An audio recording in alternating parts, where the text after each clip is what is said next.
nakapansok ko. Ayan, ito yung fry natin na fish. Ayan, small fish siya, yung guraya, or ano ba to sa Tagalog. Ayan, nilaga na to siya, nakastil, para hindi siya masira. Ilagay sa freezer. So, ito yun siya.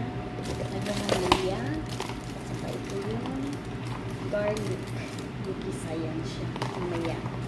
Pa-fry lang yan siya. Hanggang ano siya, madugo.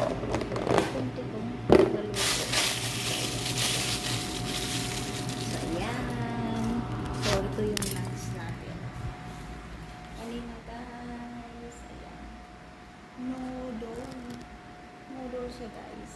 Ayan. Homemade noodle siya.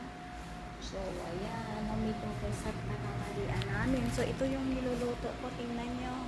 Mga damo yan. So, gagawin na lang tea. Ito yung tinatawag nilang cold tea. Native cold tea. So, ganon sila. Ayan. Ipipreso yun siya. Ibabattled siya. Ayan. Ayan siya, no? Ganon lang siya, guys. So, ito yung vegetable mga yan na ipapry. Ayan. Ayan. Ayan siya. Ito yung black beans. Black beans siya. So, ito yung kangkong natin. Ayan. Kangkong. So, ayan. So, marami tayong trabaho.